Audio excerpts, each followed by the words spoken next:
কি আছে আজিতো গোসাই গাঁৱত চৰাই বিলত আমাৰ কোকৰাঝাৰ জিলা বিজেপিৰ সভাপতি গোসাই বসুমতাৰীৰ ইলেকশ্যন কেম্পেইনত আহিছিলোঁ। এতিয়া আৰু দুখন মিটিং চিৰাঙত আছে। খুব ভাল ৰিজাল্ট হ'ব মই আশা কৰিছোঁ।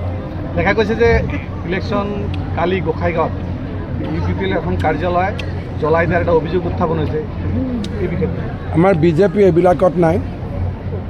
বিজেপি কাৰো লগত ক্লেছত নাই, সকলোৰে লগত বন্ধুত্বপূৰ্ণ। গতিকে কোনো কাজিয়াত বিজেপি জড়িত নহয়। স্যাৰ পাব্লিকৰ যিখন সঁহাৰি দেখা পাইছোঁ যে স্যাৰ চৰকাৰ যদি হয় ড্ৰাইভাৰজন কোন হ'ব স্যাৰ?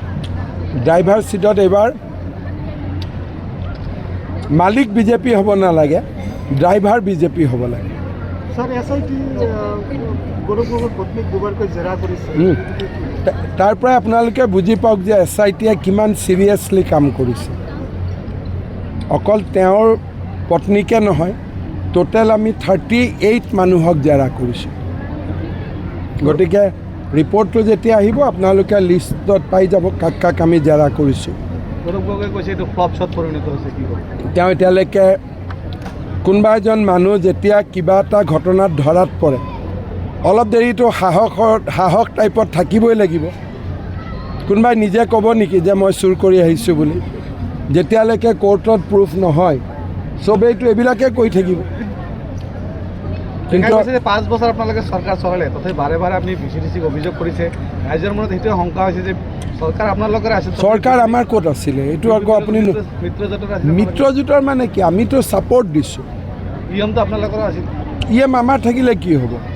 আমাৰতো 3টা ইএম। VCDCটো আপোনালোকৰো আছিল। মোৰ লগত থকা কেইটাও বেয়া। বিজেপিৰ VCDC কেইটাওতো ঠিক নহয়।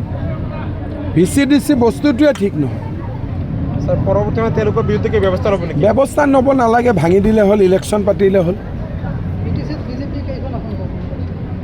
এতিয়াতো দেখিলে চব পাই যাম যেন লাগে, কিন্তু ইলেকশ্যনটোতো বেলেগ। পাব্লিকৰ ছাপৰ্ট দেখিলে এনেকুৱা লাগে চব জিকিলে, কিন্তু বেলেগ লিডাৰতো মই মিটিং দেখা নাই। সেইকাৰণে একো মই ক্লেইম নকৰোঁ, কিন্তু ভাল ৰিজাল্ট হ'ব।